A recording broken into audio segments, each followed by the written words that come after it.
والسلام عليكم ورحمه الله وبركاته. اهلا بيكم النهارده في درس جديد على قناه يوسف فوتوشوب توتوريالز. في درس النهارده ان شاء الله هنشوف ازاي نروح وادي الملوك. كل اللي عليك تعمله هو تابع معايا الدرس.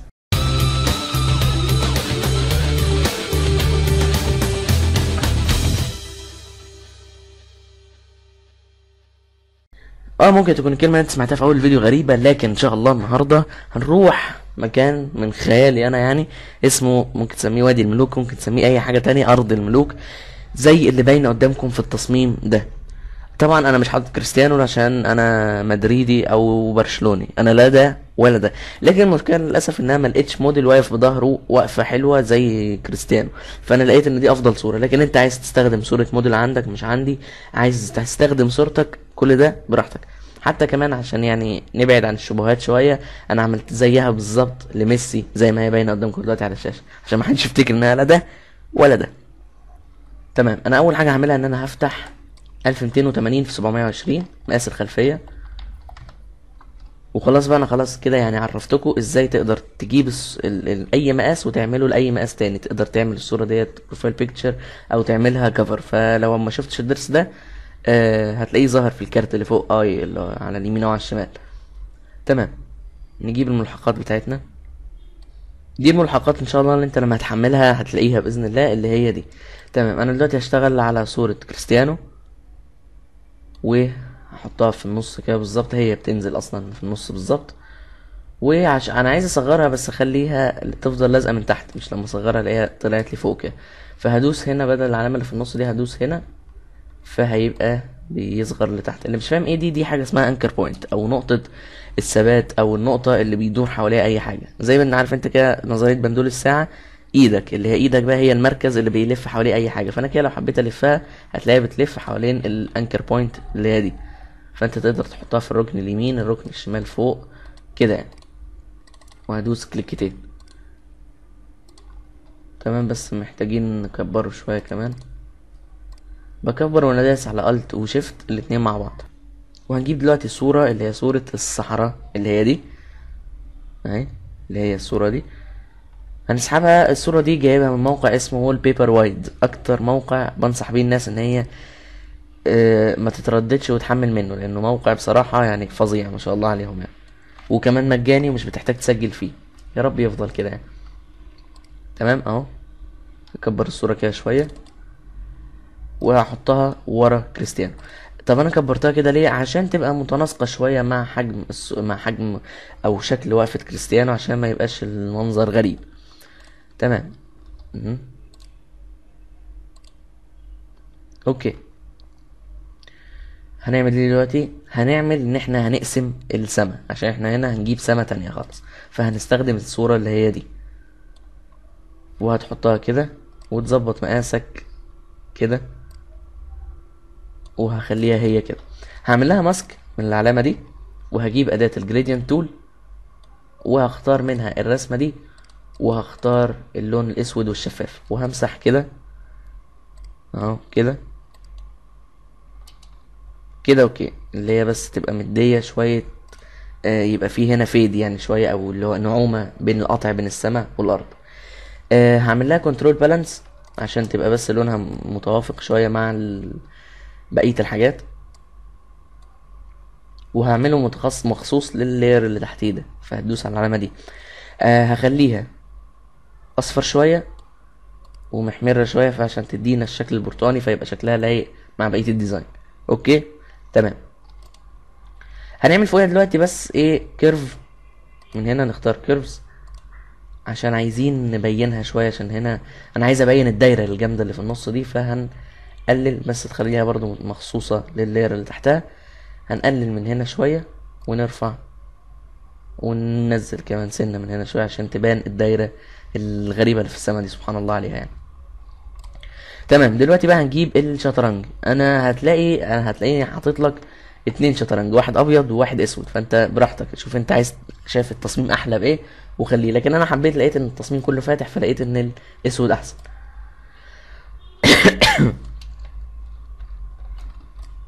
تمام، انا حددت الاسود وعملت له كنترول شيفت جي عشان اخده في الصوره لوحده، وهاخده واحطه هنا. تمام. نراعي برضو ان هو يبقى اكبر شوية كده، تكبره كده. تمام. وهاخد منه كوبي واحطه في الناحية التانية دي. عايز تتأكد ان الاتنين معمولين في النص بالظبط، تقدر تحركهم كده سنة لحد ما تلاقي ظهر لك خط في النص وهم سبته كده. دي بتتعمل من السناب، يبقى علم على السناب دي هتلاقيها بتلزق لك كده في المنتصف عشان تعرف انت فين بالظبط. هناخد منهم كوبي كده وهما الاتنين متحددين، نختار كنترول، ندوس كنترول جي ونختار النسختين دول وندوس كنترول تي ونصغر كده سن، اللي هو كأن الطريق فيه عواميد، يعني عواميد من الملوك دي. تمام. اهو برضو نشوفها في التانية، ممكن نصغر شوية كمان. وهحط ديت هنا كده، وهحط دي كأن بقى المكان ده قديم ومهجور، فدي كأنها وقعت يعني او اتكسرت، فهحطها كده هنا كده واميلها شوية كمان. اوكي. دلوقتي بقى محتاجين ندمج الحاجات ديت مع الارض شويه، ان هما كده باين ان هما محطوطين جدا، يعني مش باين اي واقعيه في الموضوع. تمام. احنا دلوقتي هنيجي على الشطرنجين اللي ورا، الملكين اللي ورا يعني، ونحطهم في جروب كنترول جي، ونيجي عند الاتنين اللي قدام نختارهم وندوس كنترول جي. كله موجوده في اي اصدار فوتوشوب ممكن تعرفه، اللي هي الفرشه اللي هتلاقي اسمها او مكتوب تحتها 100، هي الفرشه دي. وهنزل تحت كده باللون الاسود طبعا، وهنزل تحت كده وهبتدي امسح مسح خفيف كده كده اهو، انه كأنه يعني ايه رملة وكده، فما بيبقاش مستقيم قوي يعني كده. اوكي. ونيجي هنا ونعمل نفس الحكاية برضه. تمام. انا دلوقتي شايف ان في العشب الكتير اللي في الارض ده، فانا عايز واحدة منهم، فانا هاجي هنا عند الخلفية واختار العشبية دي، واروح محددها كده، محددها بأداة اللي هي اللاسو تول دي، وحددها كلها كده، واخدها في كوبي في لاير لوحدها كنترول جي، اخدها واحطها قدام خالص، قدام كل حاجة. فانت بقى عندك حتة العشب دي، بس طبعا انت لو جيت تحطها هتلاقيها عاملة كده. فانا ممكن تعمل حاجة بسيطة، تدوس كنترول وتدوس على اللاير نفسه، على رسمة اللاير نفسه، وهتيجي بأداة أي أداة تحديد، هتدوس هنا على ريفاين ايدجز، أو مكتوب لو أنت إصدار حديث هتلاقي مكتوب عليها سيلكت اند ماسك، وهمشي عليها من بره كده بالفرشة.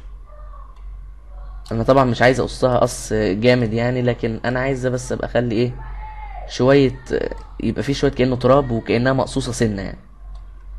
ممكن تعلي الكونتراست سنه كده، وتعلي الفيذر سنه اهو كده، اهو حلو قوي كده. هدوس اوكي عشان يبقى بس عندي، او اخد منها بقى كوبي بالتحديد الجديد، هو هتلاقيه عمل لك تحديده جديده. فهتدوس كنترول جي وتمسح اللي انت واخدها دي، فهتلاقي بقى عندك اللي هو الشكل ده. تقدر بس ثواني اظهره لوحده. بتظهره لوحده ازاي؟ بتفضل دايس الت وتدوس على رسمة العين، فهاجي هنا وادوس بالفرشة وامسح بيها شوية، امسحها من هنا كده شوية بالاستيكة يعني، بنفس الفرشة هي، وامسح من هنا كده اهو كده. وهبتدي اخدها كده كوبي واحطها هنا.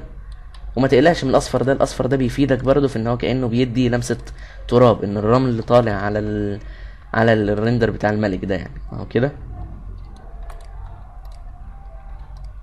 وتقدر تاخد واحد تاني كمان وتحطه هنا كده، وتمسح بفرشة ناعمة الحتت الحواف المبالغ فيها زيادة عن اللازم. تقدر تاخد منها كوبي تاني وتعمل لها كده، ولو عايز كمان تعمل لها شاربن عشان ما يبقاش شكلها مموه يعني او بايظ او كده. اخد منها كوبي هي كمان واحطها هنا اهو كده. ويا ريت كمان وانت بتعمل تروح عاكسها من اليمين للشمال، عشان برضو يبقى ما تبقاش باين ان انت بتكرر قوي زيادة عن اللازم نفس الحاجة اهو كده. وتاخد منها واحدة تانية كمان، بس تحطها بقى ورا الملوك اللي قدام دول، تحطها قدام ملوك الخلف يعني، عشان نعمل ليهم هما كمان اهو هنا كده، وهنا كمان. وما من الحاجات دي، حاجات العشوائية دي محدش بيركز فيها قوي يعني، ما تقلقش محدش هياخد باله من ان انت عامل كده يعني. عايز بس اعدل على الملك اللي ورا، عايز اعمل له روتيت شويه كده واجيبه هنا وهمسحه. هختار اداه اللاسو تول دي وامسحه باي شكل عشوائي كده انه كانه مبلوع تحت الارض. وانا محدد ادوس الت وادوس على الماسك عشان يمسح لي الحتت المتحدده، ولو لقيت حتت بره امسحها بفرشه لونها اسود. وتجيب حاجات اللي هي العشب دي وتحط واحده هنا كده. تمام، دلوقتي انت عملت الكلام ده. دلوقتي عايزين نحط بس العشب ده كله في جروب لوحده اهو، جروب ونسميه عشب. وهنيجي فوق كل دوت وهنحط الدخان اللي موجود معانا هنا، هحطه هنا قدام في الفرونت خالص. وهخلي المود بتاعه سكرين. طبعا الناس اللي متابعه على الفيس قرت بوست مكتوب فيه دمج شطرنج فهم دلوقتي هم يعني في ناس كتير ممكن تكون فهمت، بس ما اعرفش بصراحه ممكن تكون فهمت ولا لا، لانها ساعتها اصلا كنت بفكر في حاجه تانية غير اللي انتوا بتتفرجوا عليها دي. الملك اللي ورا بس محتاج تعديل. اعمل بس ماسك للجروب كله وامسح كده اهو. وممكن كمان تموهها شويه بالبلور تول ويبقى كده تمام، مفيش مشكله. هتاخد بقى دلوقتي كوبي، اقفل بس الجروبات المفتوحه دي. هاخد كوبي من الدخان واحطه قدام الملوك اللي بتوع قدام، واصغر الصوره شويه. برضو الدخان لما يبقى محطوط قدام الحاجه ما بيبقاش ظاهر تفاصيلها قوي يعني، فاهم اللي هو ايه. حط هنا وحط دخان تاني هنا اهو. ولو عايز تاخد منها كوبي كمان وتحطه قدام الملوك اللي في الخلف اللي ورا يعني، تقدر ببساطه تعملها تصغر كده اهو وتحط الدخان ده هنا. تمام، دلوقتي بقى هنعمل التأثيرات اللونية. بس قبل كل دوت هنحتاج نعمل لاير ورا كريستيانو. نحط ورا لاير كريستيانو كده، وهنجيب لون اصفر. ثواني بس اوريك قائمة الالوان. هعمل لون اصفر برتقاني شوية. ممكن تكبر الحجم من الدال والجيم واعمل نقطة كده. ممكن تخلي المود اوفرلاي وهيبقى شكله حلو برضه، بس هتعمل بقى فوقيها لاير فوق اللاير الكريستيانو. وهدخله بلاش، لا ما تدخلوش جواه ولا حاجه، بس هنقلل الاوباسيتي سنه وهنخلي اللون المود يعني لينر دوج مش اوفرلاي. وزي ما قلت قبل كده ان دايما لما بيبقى في اضاءه قدام بيبقى في اضاءه كانها داخله من الجنبين كده، من عند الرقبه هنا كده، اللي بترمي الضي اللي احنا دايما بنعمله في التصاميم. تقدر تقلل الاوباسيتي تاني كمان بتاعت الفرشه وتدوس في المناطق اللي انت عايز فيها اضاءه اقل شويه اهو، زي هنا مثلا. تمام، نعمل بقى دلوقتي التأثيرات اللونية. هي هنعمل ايه؟ هنعمل فوق كل دوت هنعمل كيرف. هنعمل كيرف ونخليه غامق، هنغمق فيه الدنيا كده. بس قبل كل دوت هنحتاج نعمل اللي هو يعني ايه التأثير الباهت شوية، اللي هو هنرفع الهاندل اللي تحت وننزل دي كده سنة، ونرفع دي سنة بسيطة مش قوي يعني، عشان احنا مش عايزين التصميم يبقى فاتح زيادة عن اللازم. تمام، بص احنا احسن لنا ننزل ده كده سنة عشان احنا عايزين نعملها اغمق سنة. بس هنروح جايبين هنا عند الماسك الابيض ده وبفرشة سودا، اوباسيتي بتاعتها مش 100 قوي، هنخليها مثلا حاجة و60. وهمسح عند حتة كريستيانو عشان مش عايز الحتة ديت تبقى غامقة، هي دوسة واحدة كده. هتعمل كيرف تانية من هنا، هي راحت فين اهي، وهتخليها اغمق سن. وبرضه هتروح جاي عند اللاير الابيض دوت عند الماسك يعني، وتروح ماسح من عند كريستيانو ودوستين 3 كده عشان عايز الحواف تبقى هي اللي اغمق. هتيجي بقى تضيف كيرف تالت، عمرنا ما عملنا كده قبل كده انا عارف، بس اهو مضطرين يعني. تمام اهو، عليت خليته فاتح كده سنه كده اوكي. وهتيجي هنا عند الماسك بقى وتروح دايس كنترول اي عشان تعكس لونه يبقى كله بدل ابيض بقى اسود. فلو تلاحظ هو اختفى، فهتروح جاي في الفرشه البيضاء وتروح ماسح عند حته كريستيانو من هنا، اللي هي عشان تضيف تفتيح بس للحته دي. تمام، هنضيف بقى فوق كل دوت حاجه اسمها الكونتراست والبرايتنس، اللي هي دي. هنعلي الكونتراست شويه عشان البهتان كان زياده، ونقلل البرايتنس سنه عشان الاضاءه المبالغ فيها كده. تمام، هنضيف بقى تاني كيرف تانية. لا مش هنضيف كيرف، خلاص. هنضيف باذن الله اللي هي الكالر لوك اب، اللي هي دي. وهتخلي منها هتختار الفوجي نايت، هتخلي الاوباسيتي بتاعتها في حدود 55%. وهتضيف كالر لوك اب تاني من هنا وتختار من القايمة، هتختار منها فيلم ستوك، وده هتخلي القيمة بتاعته 20%. هنعمل بقى اخر حاجة خالص، اللمسة الاخيرة اللي فوق، وهنضيف كيرف تاني. هنضيف بقى فيه اللي هو البهتان اللي احنا بنعمله دايما في التصاميم ده اهو، وهتقلل دي سنة وتفتح دي سنة بسيطة. عايزين بس ايه نعالج كده سنة، ممكن نزود هنا الكونتراست شوية ونزود الإضاءة، يعني عشان ايه الإضاءة اللي ورا كريستيانو. وهنا التغميقة هنا اللي هي اسمه فينيت، التغميق اللي حوالين الصورة، والتفتيح دوت اوكي يعني بس ايه سنة بسيطة كده اوكي. الكتابة بقى دلوقتي اللي هي اللي انتوا شفتوها طبعا موجودة. نيجي بس فوق لاير كريستيانو، هو ماشي ولا ايه؟ نقفل البروبرتيز دي واهو، نيجي فوق لاير كريستيانو ونروح جايبين اداة الكتابة. الفونت برضو هتلاقيه معاك في الملحقات. هنروح جايين هنا تمام، انا هكتبها بالخط اللي هو نفس الخط نفس اللون الاصفر قصدي اللي هو ده. هتدوس عليه دوستين وتختار من الحاجات اللي عندك دي، هتختار دروب شادو وتخلي الديستنس 0 والسايز كبير شوية اللي هو حاجة كده 30%. وهنزود الاوباسيتي خليه في 100%، وهنخليه اوفرلاي. تمام. هنروح دلوقتي عند الجريدينت اوفرلاي ديت ونختار منها ابيض واسود، ان تخلي اللون ابيض واسود، وتخلي المود نورمال، والاوباسيتي حاجة لا نخليها اوفرلاي احسن، وتخلي الاوباسيتي 100% عشان تبقى شايف كل حاجة. هتاخد منه كوبي بقى عشان لو تلاحظ الظل مش باين اصلا، وتخلي الدروب شادو في اللاير التاني دوت المود بتاعه نورمال. اوكي وتدوس انتر.